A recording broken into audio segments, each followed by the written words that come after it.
This man just doesn't understand what love is. He fell into love, he fell out of love. Well, that's some sort of a emotional caricature of what love actually is. And what love actually is going through the sacrifice. It is going through the pain. It is going through the suffering, and it is recommitting to the beauty of the other, of our wife who is in need of our constant support and our constant love, of our constant choice within that.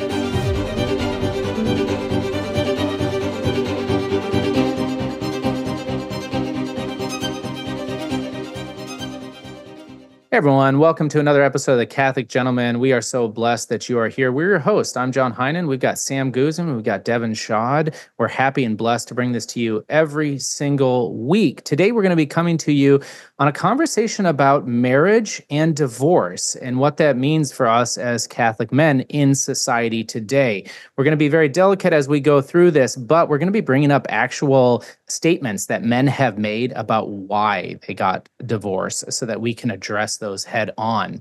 In addition, if you like what we're talking about here, we go into an extended version every single week. This week, we're going to go into quite a few more things that men have said that we can dialogue about over at Catholic Gentleman Plus. It's a great way to support the Catholic Gentleman. So if you're interested in getting awesome content, we come out with monthly sessions every single month. This month, we've got a session on spiritual warfare. I'm going to be coming at you with an exorcist priest in not too long. We also have a ton of other things every single week. We come out with an extended version of this episode. There's ebooks in there. There's everything. And plus, it's an awesome way to support the Catholic Gentleman. So please head over there. We want to reach more men. And I've been bringing this up weekly. And so please, if you are on Apple or you are on Spotify, please give us a 5-star review and written review. We're just so grateful for all of you who have written such awesome reviews. It means a lot to us. It keeps us motivated. And we can really feel God's grace moving. So thank you for that. And please keep on giving us those reviews so we can reach more men. Finally, if you haven't listened to the last couple episodes, we have Devin's book here, Jesus' Way for Lent. It's a Lenten devotion. I know that Lent just started, but don't let that get you off the track. We've got 46 days here. If you order it, you'll get it. We're giving away the first 10 days free in PDF just so that you can get started ASAP, and then it'll be shipped to you right after we get your order.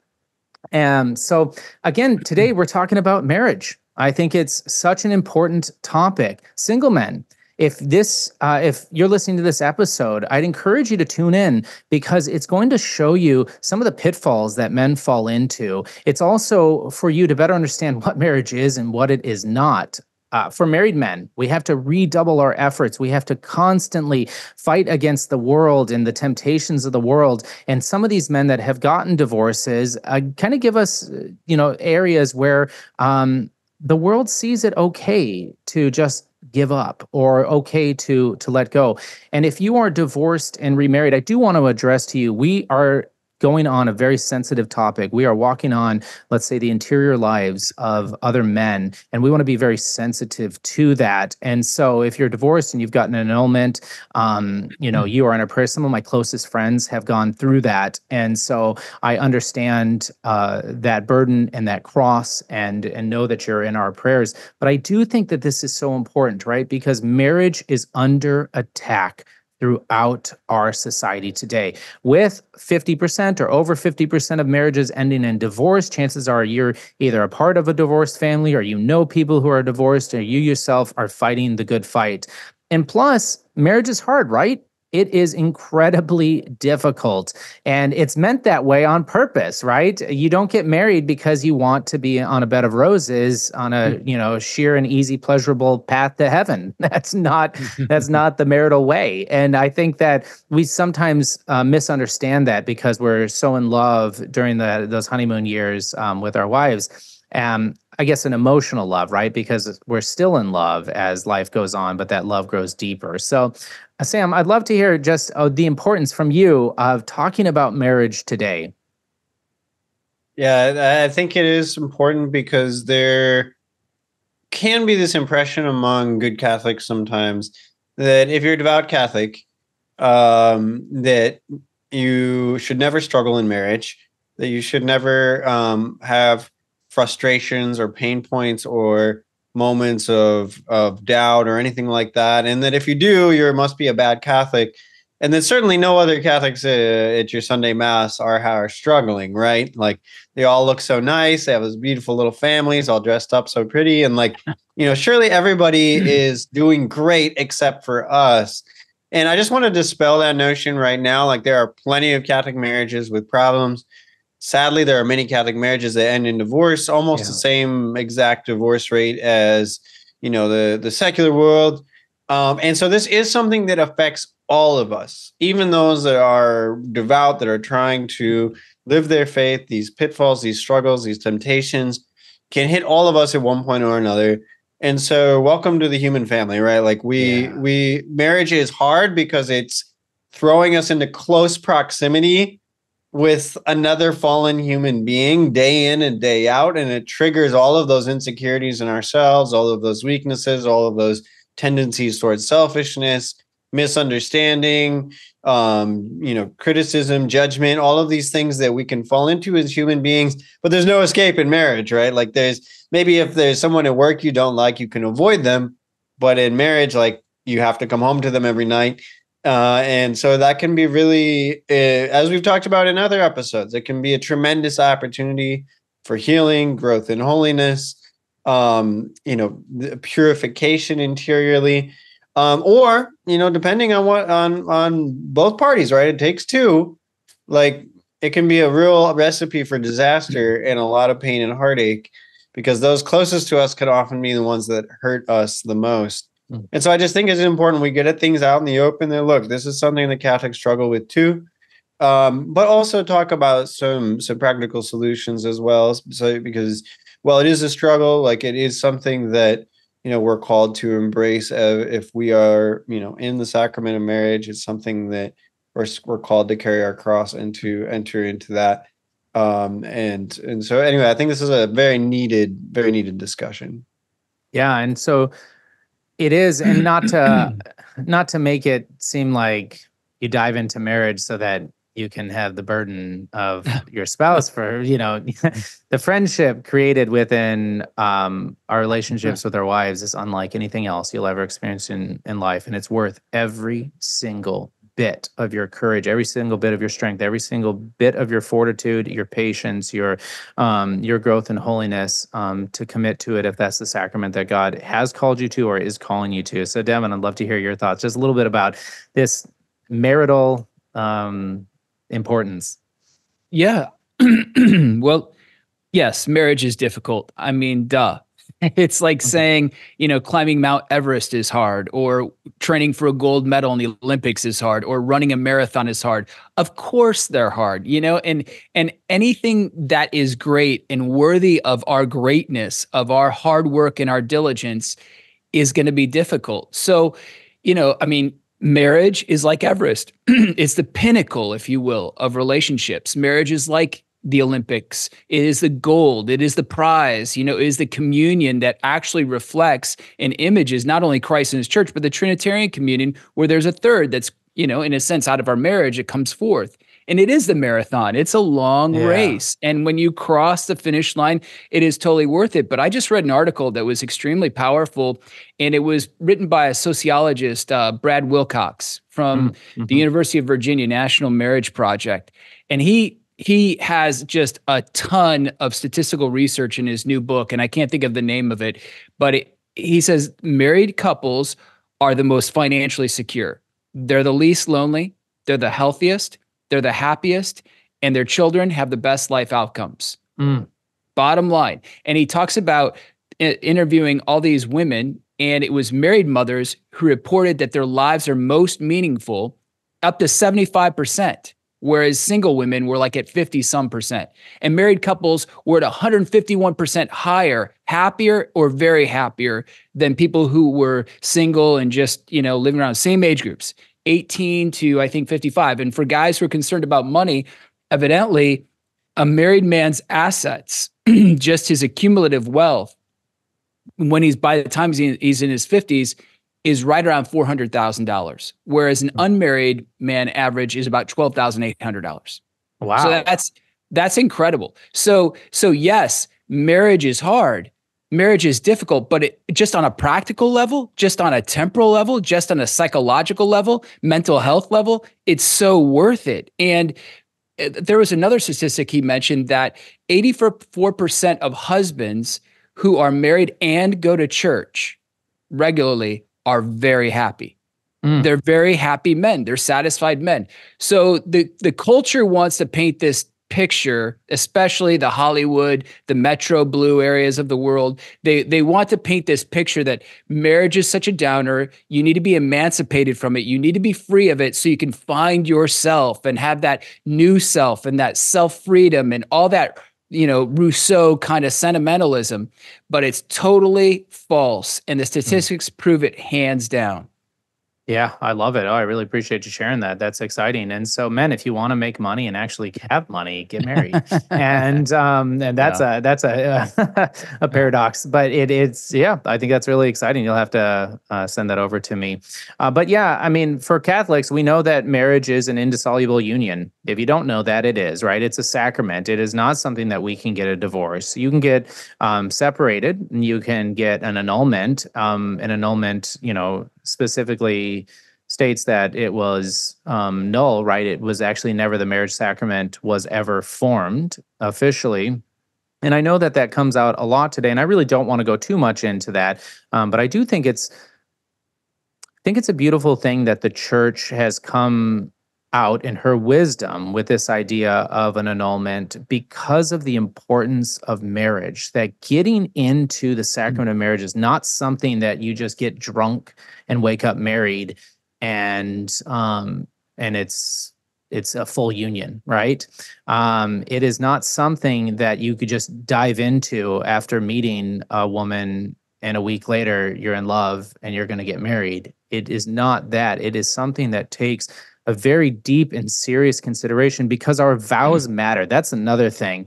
Our vows matter. What you say matters. And so, men, if you are going to commit yourself until death do us part, you have to know what you're getting into, and you have to know what you're committing to, and you have to mean it, and you have to live it for the rest of your life.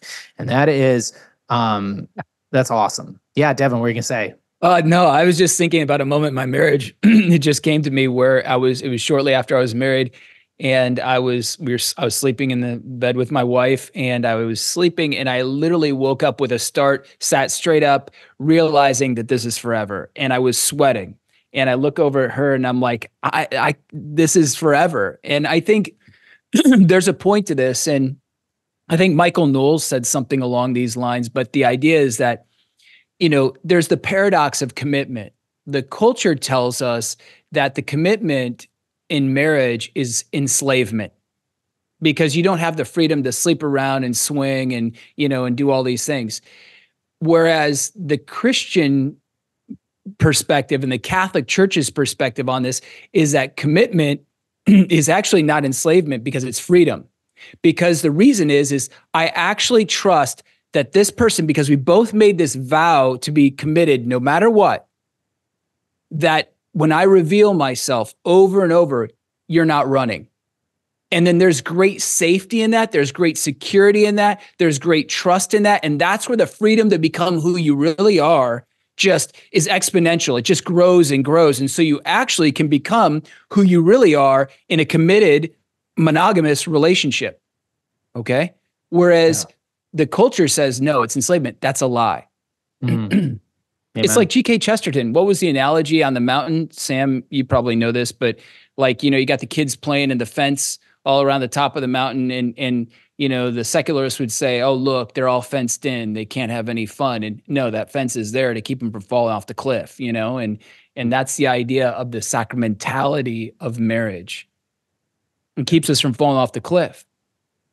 Yeah, and it's this is another one of these hard sayings of Jesus, right? Like the Jews of the time were always like, "Oof, that's a hard saying. I don't know if I can stomach that." Like Jesus was constantly dropping these truth bombs that were hard for people to swallow, and one of those was his teaching on divorce. And the apostles were like, I mean, I don't know if it was the apostles specifically, but there were disciples following Jesus at least that were just so horrified by like this teaching on divorce that he was just like, whoa, like if we can't get divorced, then might as well not even get married. Like, don't even get yourself into that situation if that's the way it's going to be. But he's like, hey, like this is how serious this is. Of course, St. Paul later talks about how it is. The reason it's important is because it's a sign of the covenant between God and his people. And God never, ever will give up on his people. And we see that again. I've mentioned this before in other episodes, but like in the book of Hosea, right? Like God wants to show how literally means that by like making Hosea like marry a prostitute, and like no matter how many times she's unfaithful, he has to take her back because that's how God is. He always takes us back. And that's the beauty of the sacrament of confession, of penance, of reconciliation, whatever you want to call it, like, is that God always takes us back. We can be unfaithful to him 1,000 times and he's faithful to us. Now, human beings, like that's very difficult for us to be faithful in the way that God is. But that's the reason the church teaches what it teaches on divorce, is it wants to show that this is how serious it is to God, and it's how serious it should be to you, is that this is for life. This is a commitment, until death do us part. Those vows mean something. Anyway. Agreed. And throughout all of Scripture, I mean, right, we open up Genesis with the union of man and woman, and Revelations, it's the wedding feast, and in the middle is the Song of Songs, and we've got just the marriage of Joseph and our Blessed Mother, which is how God chose to enter in. And so this is so important. So I want to move forward. I want to actually start talking about these. I got this article to have this conversation about horrible marriage advice, because this article was put forth as something other men might be thinking of, and maybe they will help. These guys' experiences will help you discern if now's the time to get a divorce, and that's what we're in. I actually found a different article on Oprah that also went through very similar things, but we decided to choose this one here, which was actually the lives of men, real men, and what they were saying, and so that we can actually discuss this. Now, I'll just preface this: we're not looking to make fun of these guys. You're going to have some reactions, probably like I did the first time I went through them. And at the same time, it's kind of sad with some of these situations. But we want to present them in such a way of like, if this is you, if you're actually even thinking about this, you're currently married, or some of these thoughts, I mean, be honest with God, be honest with yourself, and try and figure this out, because I do think that these words that these men are giving us are kind of a bellwether of the society that we're in. And this is a society we live in that we are called to bring Christ light to, and we're also called to be on the offense, not on the defense all the time. And so hopefully some of the conversations that we have here are going to help you do that. So the very first one is one on therapy, and the guy, individual, Craig is his name. He stated, "She asked me to see a therapist with her. Things had been rocky for a while, and she thought a professional would help. Her asking me made me realize that nothing could help us. I was no longer in love with her, and there wasn't any work that could be done and that would make me fall in love with her again." Right. So I guess we approach this one. It's like, men, if you are falling out of love with her, get out, right? Find the exit strategy and work towards that. So obviously there's a couple different directions that we could take this in. I feel like I've been talking a lot, so I actually want to pass it to you, Sam, as the therapist in the room. But I do feel I want to take it from this first direction here. This idea, that therapy is not going to work, or this idea that's really kind of systemic, I would say, even within Catholic circles, and for many just reasons, right? I mean, I think that that's important, is that counselors and psychologists and therapists and stuff like that throughout the ages have presented some pretty non-Catholic, unorthodox, and frankly, just humanistic understandings of the person and of way of getting through life. And so there is some justifiable concern about this. But at the same time, with our resident mental health counselor extraordinaire in the room on this episode, I think it's important for us to kind of dialogue about that, dialogue about this idea that therapy is not going to help. And I'll just offer one extra thing is that if you are newly married, I'd encourage you to find a priest or somebody that is offering to give you kind of that counseling right from the beginning. Julie and I, my wife and I, had a priest right at the beginning that we met for the first couple of years, and he gave us marriage counseling, and it was incredible. And it wasn't because we were not, emotionally disconnected or anything like that. It was just, hey, this is new territory, and thanks be to God for that incredible priest that helped me. So, Sam, this idea of therapy and it not helping, I'd love for you to talk briefly about that. Yeah, well, I would say, first of all, if your wife is extending an invitation to you like that, like, give it a chance. Just see. Maybe it doesn't do anything. I don't know. Maybe it's a bad therapist. I don't know. But like, just give him a chance. Just give it a chance, because the number one, with the clients that I see, the number one reason marriages start to break down is because one person refuses to grow. One person is scared of doing their own inner work, whether that's spiritually or like emotionally or whatever. Like they're worried about something. And something tells me this guy had more going on beneath the surface. And the stated reason was, well, I just realized that nothing would save our marriage, that I had fallen out of love with her. Okay.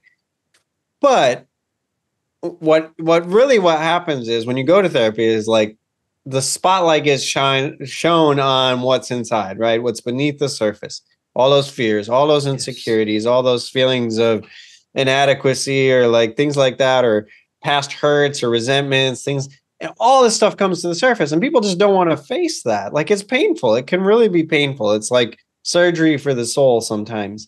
And I'm not saying that to discourage people from going. I'm saying it to encourage people to go, because it can be very helpful in understanding yourself better, why you react the way you do. Our reactions are never random. It's like we hear people like, well, he didn't pick up his socks every day, and that just drives me crazy, and so now I have to get a divorce. It's like, it's not about the socks. There's something else going on there. But men often shrink back from that level of vulnerability. Like, we're very good at, wearing a tough exterior. We've got everything under control. Don't mess with me. Like, I'm good the way I am. She's the one that needs to change. And like, I think, so what I would say is like, be wary of that fear, be aware that it might be there, and don't shrink back from that. Therapy isn't a be all end all, but it can be a first step, right? Like, it can be a first step in opening up what's inside and like discovering that there's more to your reactions that meet the eye. The second thing that jumps out at me is this guy's response is that he's fallen out of love with his wife. Now, what does that mean? Like, does that mean that she just doesn't excite him anymore? Does it mean she's maybe put on a few pounds and isn't as attractive?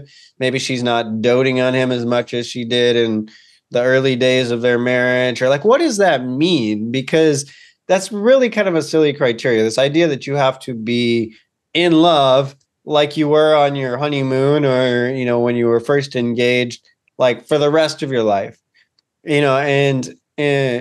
Like, love doesn't mean you don't love your spouse. It just changes. It just gets deeper and feels a little bit different. But I've been married to my wife for 13 years now, and I would say I'm still very much in love with her, in the sense that I look forward to seeing her when I come home.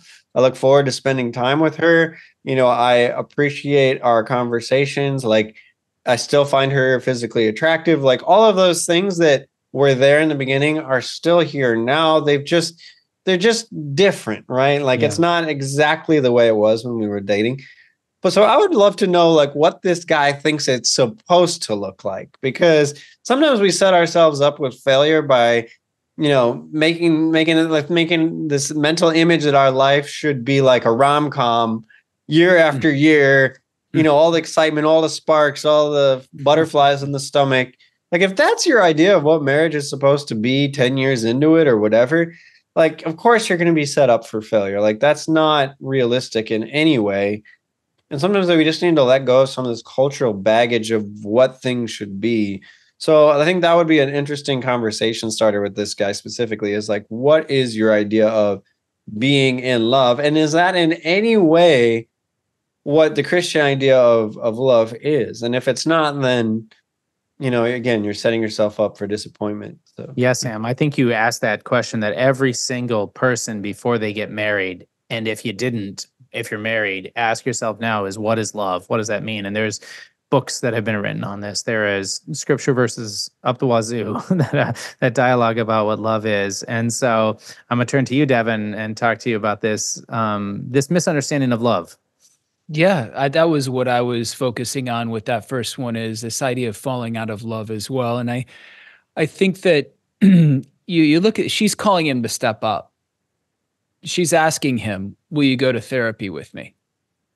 And he is unwilling to step up, which is an indication, unfortunately, that he's been unwilling to step up. Yep. And which means that, and this is the truth, that there I go, but by the grace of God. I'm saying that personally. But the deal is we all enter marriage wounded. And this is very important. Okay. I want to speak to a minute just to the culture, just for a second. We talk, the culture is all about, becoming the new self, the free self, the whole self, all of that, right? Yeah. But that is all an admittance and a confession that we're not happy, that we're not whole, that we're not truly who we're called to be. And so that means we're wounded. So the beautiful thing about marriage is for the first time in your life, I mean, besides your parents should have done this, but it's much different in marriage that you have somebody who's accompanying you in your woundedness. So this guy, most likely, he's got some wounds and some baggage. And that baggage is keeping him from now the way the culture works is we divorce passion from will, and we divorce will and passion from intellect. So this is what's going on here with this. He's saying, I fell out of love. I'm resting in my mood, in my emotions, in my passion. That's where I live. And therefore, I'm not going to exercise my will to overcome this mood that I'm feeling and actually follow the intellectual right thing to do, which is to make my marriage work. And this is a problem with our culture. And think about this. Could you imagine if you got up every day and said, you know what? I'm just not in the mood to work, or you know what? I'm just not in the mood to eat. I mean, like, give me a break. You would starve, you would die, you would have no money. I mean, that's not how we as human beings work. We have to exercise the will. And so falling out of love, being in love, it's not based on a mood. It is based on a decision. And this is the key. Gaudium et Spes 24 says, man can only discover himself by becoming a sincere gift to the other. Okay. So we discover ourselves when we give ourselves away by taking that step to go to therapy. Maybe I don't feel in love right now, but by taking that step and working with the counselor and discovering some of my own woundedness here that I'm bringing to the table, perhaps then I'm starting to take steps to be a gift to my wife. And then I discover in that the will to love. And then, wouldn't you know it, some of the emotions come back here and there, and you start to taste that again. And I can just tell you in my life, that's precisely what has happened in my marriage time and time again. It's so beautiful, Devin. I really appreciate you saying that. I think you're illuminated something here that I want to just kind of drive home, is that love is an act of the will. It is a choice that we make. It is an action that we come back to day in and day out. It is not a feeling, right? And this idea that, I think that's when I was reading this first, that's where my mind really went to, was this man just doesn't understand what love is. He fell into love. He fell out of love. Well, that's some sort of a emotional caricature of what love actually is. And what love actually is going through the sacrifice. It is going through the pain. It is going through the suffering, and it is recommitting to the beauty of the other, of our wife who is in need of our constant support and our constant love, of our constant choice within that. And I think that if we get that wrong, we are going to allow our lives to be thrown around like a rudderless ship, that just moves on the emotions. And like you just stated, I wake up and I'm happy, it's a good day. I wake up and I'm a little depressed, it's a bad day, right? And that is not being in control of our lives, or at least allowing God to be in control of our lives throughout that. Sam, you had something? Well, I was just going to say, like, it reminds me of, we live in such a throwaway culture, right? Like, I drive down the street And like, like pretty much everything in our area was built in the 1980s. And it's like they're already starting to rip it down. Like everything is so ephemeral here. Like in Europe, if it was built 300 years ago, that's like the new wing of the building, like that's but there's this idea of like investing in something that's designed to last. Like our minds don't go there as modern individuals that are so eager and excited about the new and the novel. But we shouldn't just throw things away. Like I think your marriage is an investment. Like you're investing in another person. And just kind of using an analogy, I know it's not a one-to-one analogy, okay? But imagine like you had, I recently heard about like they rediscovered the original Bullitt Mustang from the Bullitt movies, for 40 years ago with the famous car chase and everything. This car is worth like, $10 million or something like that, but it was just sitting in someone's garage and they had been tinkering on it, like working on it for all these years. But imagine if one day they were just like, they just saw this like priceless car sitting in their garage and they're like, you know what? I'm just so bored of working on this stupid old thing. I'm just going to sell it to the junkyard for scrap, like I've been working on it for, it's been in the family for like 40 years. But I'm just bored of it. Like it just doesn't excite me. It just doesn't get my heart pumping anymore. Just forget that old thing. And you just sell it to scrap. Like people would be horrified. People would be really upset, right? And it's kind of a similar thing. It's like every year that goes by, you're investing in your marriage. Like you're investing in your marriage, and you're just gonna throw that away. 10 years, 15 years, sometimes. Like it just no. Like be a man that commits. And like, even if you're bored one day, like just stick with it. It's an investment, a long-term investment. This is another thing too, just using a financial analogy. Like a lot of young people today are realizing that they should have started investing in savings and retirement, things like that, a lot longer. Or I mean, right when they were very young. And like, they don't do that, right? Or another thing is people cash out their 401k and pay all these huge penalties, but they gotta like have that boat or whatever it is. But again, it's like you're in it for the long haul with like retirement savings and things like that. You're investing in that. And if you just jerk that away, like just cash that out, just throw all that money away, like you're gonna regret it someday. And so all that to say, like marriage is a long-term project and we're very bad at that, but we need to get good at it. If we're gonna live meaningful lives of virtue, we need to start thinking for the long haul and not for the moment and the feelings of the moment. Yeah, I remember I'm a lot older than both of you, although you guys are more mature. But I remember growing up loving baseball, collecting the baseball cards, and you'd have like Pete Rose, Cincinnati Reds, George Brett, Royals, Rod Carew, the Twins, and these guys played for that team their entire career. And then all of a sudden, money got into the game. And that was something I was like appalled by almost as I got older, was these guys are cashing out and going to whoever's going to offer them more money. And obviously it's the bigger stadiums and the bigger draws that are able to pay them more money, right? And it becomes a game of money and not a game of loyalty. But you think about George Brett or any of these guys, when they remained the hometown guy, they were the hero. They had the fans' fidelity. They were the guy and they knew him, And I think that that's what's going on in marriage is like we get married and yes, there's children and there's weight gain and there's health problems and maybe sometimes psychological issues and things like that. And then we just kind of look across the fence and we're like, oh, she's pretty, or, oh, that looks a little bit better. And just like the baseball player, he sells out, right? But guess what? No more fidelity. The fans don't love him. He's not the hero. In fact, he's going to go from that woman to another woman to another woman. He's going to keep trading off from team to team to team. And he's not going to have a foothold in his own life. He's not going to have an identity.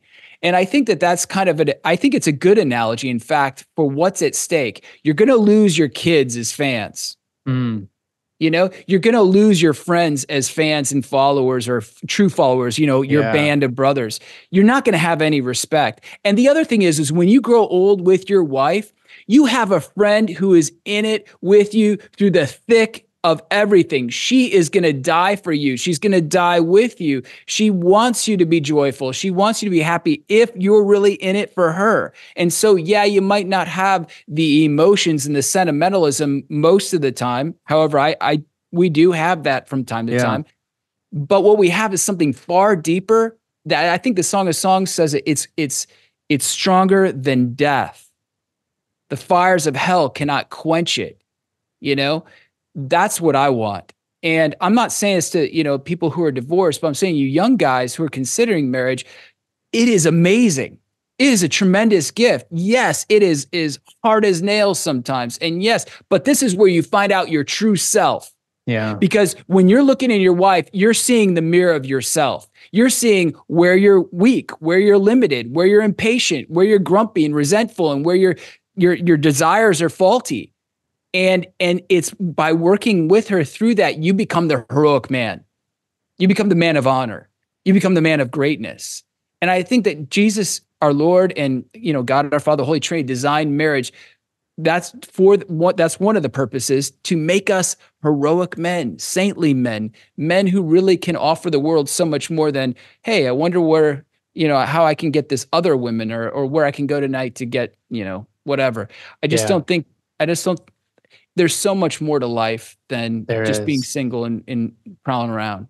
Yeah, it's really impoverished view. Well, in another way that men view marriage is in sex and the frequency of it. And so we move on to the next point here, where this individual said, we hadn't had sex for 6 months. At first, I chalked it up to both of us being busy with our jobs and kids. I planned a special weekend in the city for our wedding anniversary. We went to a nicer dinner and then back to the hotel. I put on the moves and she said she'd rather not. And it was then I knew it was over.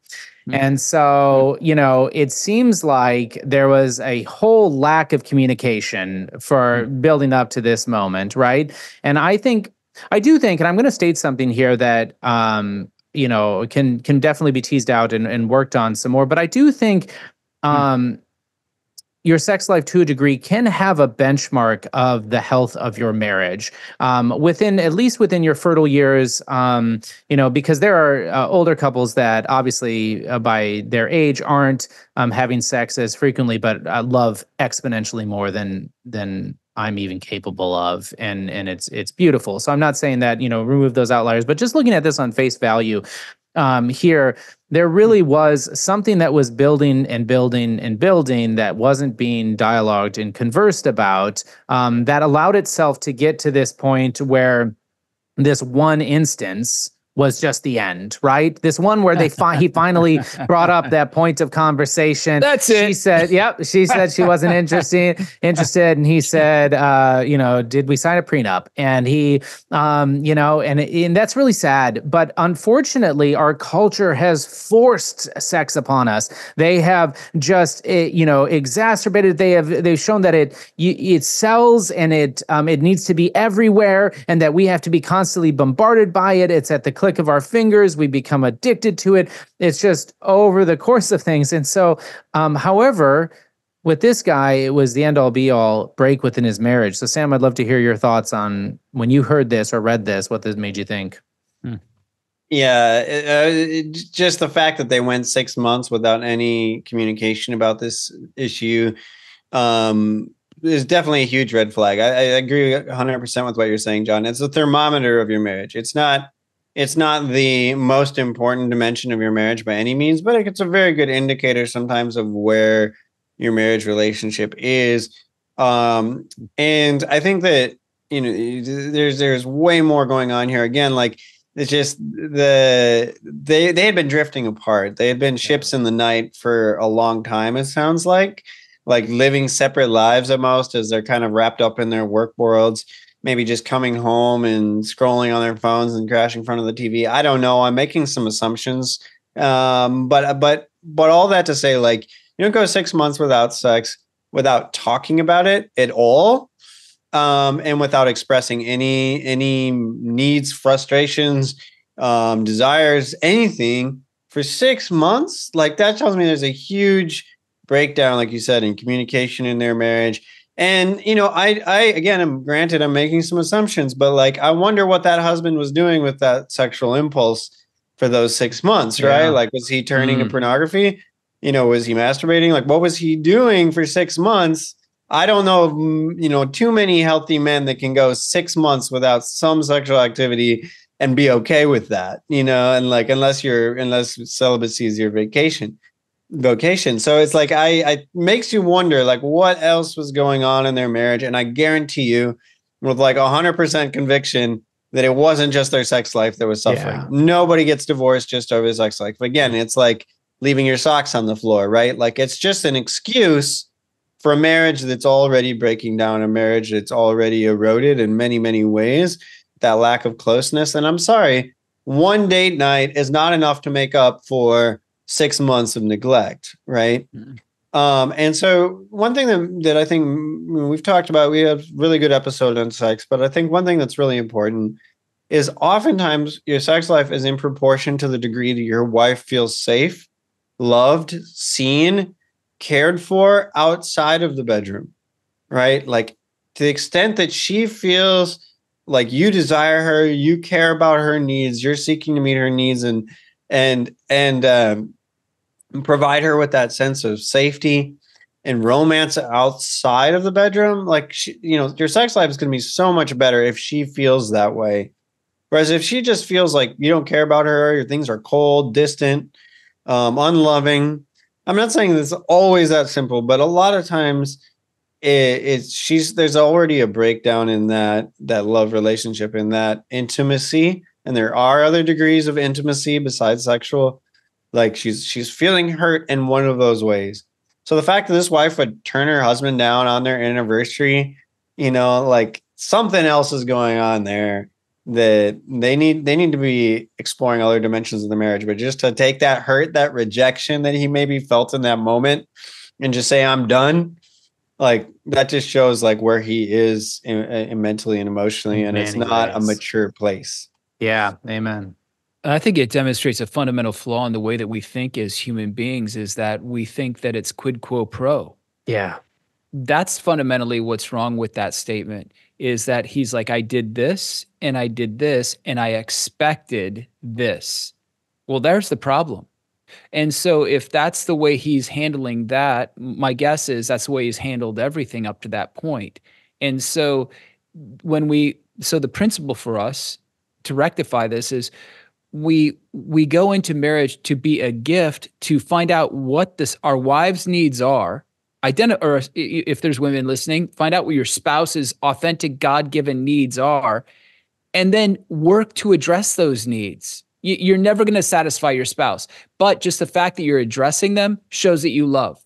And that's so important. And then when you do that without expecting anything back, sure, you could hope, but without expectation, then it's no longer quid pro quo. And then what happens is the other spouse, generally, if they're a good-hearted person, or this can awaken them to be a good-hearted person, they're going to want to reciprocate that love and address your needs.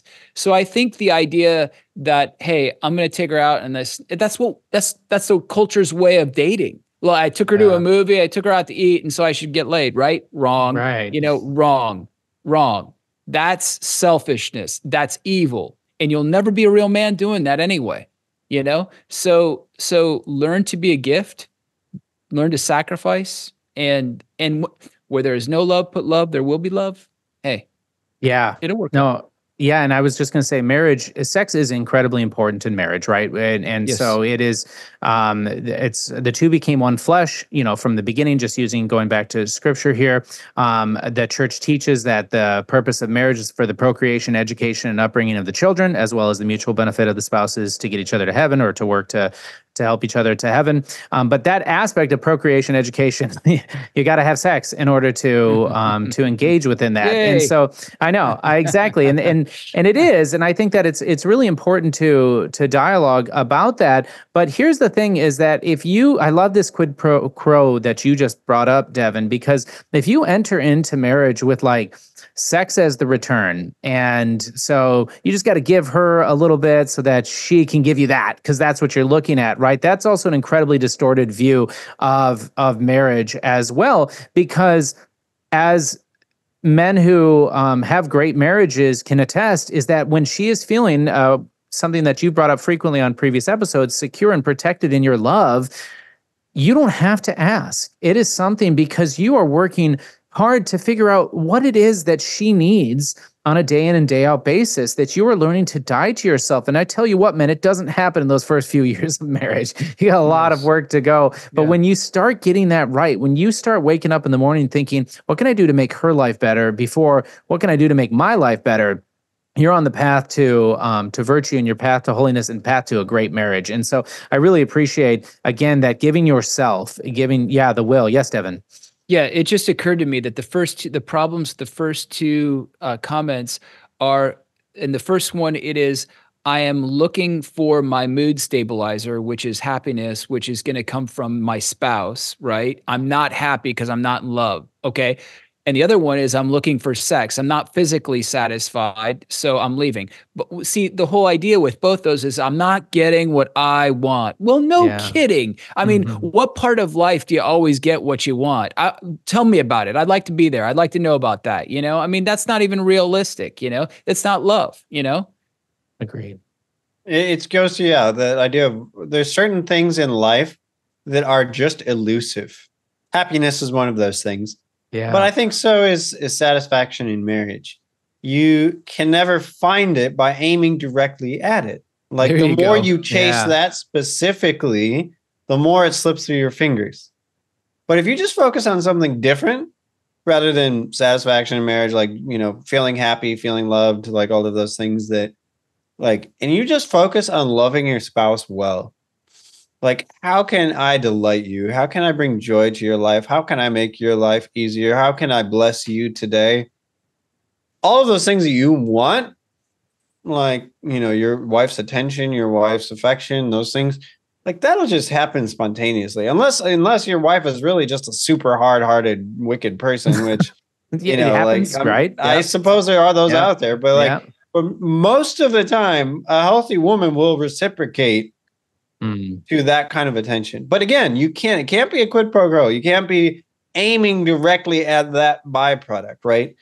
It comes if it comes, and it will, but it's also not something that you can aim directly at, just like you can't aim directly at happiness and get it. Like, that's just not how life works. So it's one of those elusive things where it's like, you just can't worry about it. You just can't stress about it. You just can't aim at it. You just got to do the right thing. Just show up and do the right thing every day. And let the rest take care of itself. And it will, the vast majority of the time. Marital bargaining will destroy your marriage. Yeah, so true. No, and I just wanted to add one thing to Sam, what you were saying. We brought this up on our episode of why men don't know how to feast, is because they're always chasing after the feast instead of chasing after the fast. And when we chase after the fast, then all of a sudden feasting becomes the great joy that it can be. And I think that you hit it on the head there. I thought that was well stated. Well, let's move on to another one here that was brought up, and this one has to do with kids, right? And basically, if you don't want kids, get out. And so this individual stated, after a few years of marriage, she wanted to start trying for a baby. I always thought I wanted kids, but when it was time to actually have them, I had no desire. Kids were a deal breaker for her, so I knew we needed to split. She deserved to have the life she wanted, and so did I. Oh, Andrew, it's such a virtuous decision that he made. I do want to call that out right here. That this is the topsy-turvy world, the distorted view that we have, is that this individual quite literally believes his action is a virtue, that splitting, as he states, or divorcing his wife and leaving her is the right moral high ground.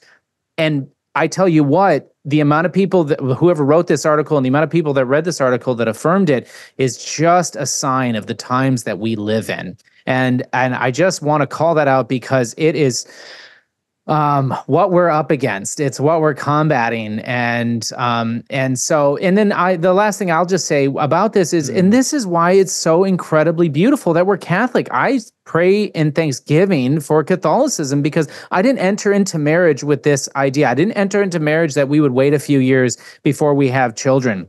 I didn't enter into marriage with that notion, or that maybe I wouldn't have children, because I understood that what marriage is for, right? The procreation, education, upbringing of the children. And I think that it is such a blessing to my life that I had that eyes wide open sort of approach. I would say, if you're discerning marriage, one of the great things to ask is, what do you think about kids, right? When you're dating in your courtship, how many kids do you want to have? And I think that can be an eye-opening conversation with a potential spouse that is worth having, because if they come at it, I was like, I don't really know if I want kids, or, I'd like 2 kids, maybe 3, it kind of lets you know where they're at. And so, or maybe they're going to say, I want 15, I want to challenge Therese of Sue, or Catherine of Siena's parents, and, have over 20.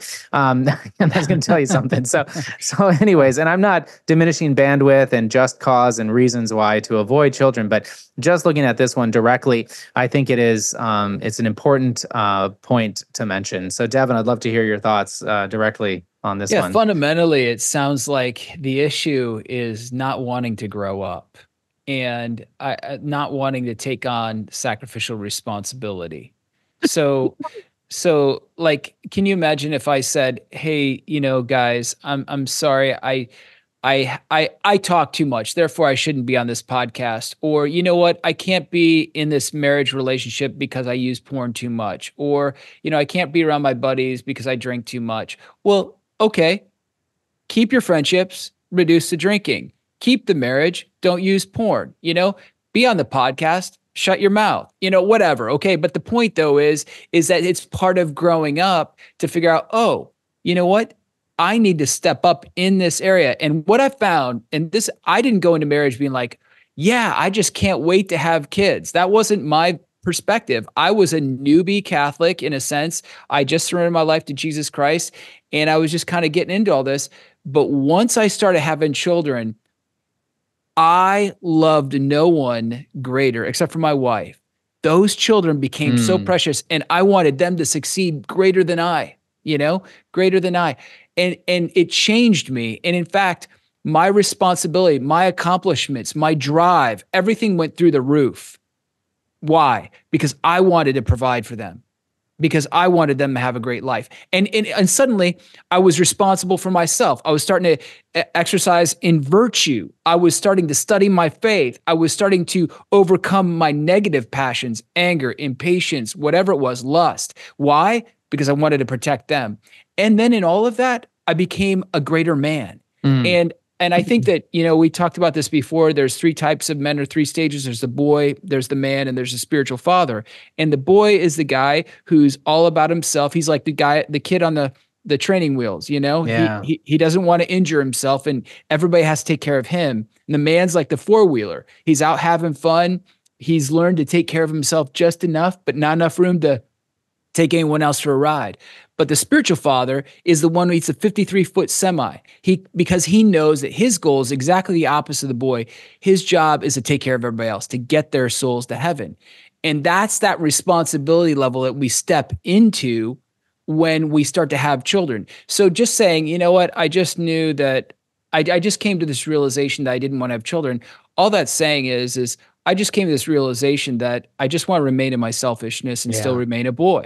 And I'm not ripping on the guy. I'm just saying, look, that's just not reality. If you're getting married, children are a byproduct, and what a wonderful byproduct. Amen. And you'll become a man because of it. Amen. I love it. Sam. Yeah, no, it's my heart. Honestly, my heart breaks for this guy because he's missing out on so much. Our culture's view of children is so utterly toxic. Warped. Like children, they're a drain on the planet. Maybe have one, but like, oh my goodness, they're a drain on the Earth's resources. Like, do not procreate. you're hurting Mother Earth, and like then the other message is like, oh, they're just icky, you got to change all those diapers, like they're so expensive, like you'll be missing out on those vacations and things like that. Okay, all of that is complete BS. So, just forgive me, but like it's total nonsense. Like nothing has brought more joy to my life. Nothing's brought more laughter and smiles and like hugs and affection and just all of those things that just make your heart sing. Nothing has brought that more into my life, yes, than my children. And yes, of course, I love my wife first. That marriage, that relationship is primary, but children are just an unbelievable blessing. And just to see them grow and learn, and just again, all the laughter that we've shared together, like there's nothing to replace that. And this guy is thinking so short term, right? Like he's probably thinking like the next year ahead, maybe not even that. Maybe he's like stuck a few weeks ahead at a time, like just looking at the immediate, right? But think about when you're old and gray and you've had all your fun in life and you've spent all the money you can spend and you've had all the vacations you can have. And then you're just like, then what? Like, who's going to be there for your old age? What are you going to look forward to then? Right. Well, of course, he probably never plans to get old, but he will. Right. He will. And someday he's going to regret being alone and childless with no one to leave his riches to, no one to pass on a legacy to, no one to surround him in his old age and look forward to seeing him. And all of those joys that grandparents can have. Yeah, what? Exactly. No one to remember him. No one to remember you. Like, so you climb the ladder and conquer the world, and like, there's nobody cares. Nobody cares. Like you've nothing to show for your life. And I think of those like beautiful Catholic families I know where there's these grandparents with like 50 great grandchildren and grandchildren, and like, they're just surrounded by joy and love in their old age because they embrace the call of marriage and fruitfulness and fidelity. And like, what a beautiful picture that is compared to the barrenness that a lot of the, misguided, people who've imbibed the toxic messages of our culture around children, and they're old and gray and they've got nobody and their health is failing, and like how pitiful that is. And so again, my heart goes out to this guy because he's missing out on great riches, great treasures. I couldn't agree more. I really appreciate that. And I'm so blessed to have a 3-month-old just over in my life right now. And he's been smiling for over a month. And it is my daily goal to get him to laugh. And he's almost at that age, right? He's a little bit away from it. But it is such a joy to see him smile every day. It is such a joy to see his wonder, to see him light up, to look at him in the eyes and see that sort of love and that sort of joy, sincere joy and wonder and awe that he experiences, that I experience with him. It is unlike anything else in this world, and it is worth every bit of it. And I just can't agree and affirm that enough. Well, having children gives us the window into the Heavenly Father's heart. When you look upon your child, you catch a whiff or a sense or a glimpse of God the Father's intense love for you, for me, for his children. Without children, it's very hard to tap into that fatherly love, that essence of the Father. I'm not saying you can't. I'm just saying it's difficult, but is such a gift when you and especially when your child screws up and you still love your child. Like, wow, that's weird. I love my child. That's the Father's heart, man. Amen. Wow. Well, thank you both so very much. Men, if you like this conversation that we've had here and you want to go deeper, we're going to go into more now over at Catholic Gentleman Plus. We're going to talk about being attracted to other women. We're going to talk about when your wife might be attracted to another man. And we're going to talk about a couple other things. So if you liked it, please head over to Catholic Gentleman Plus. You can continue on the conversation and join us over there. And so thank you for being with us this far. And as we end each of our episodes, be a man, be a saint.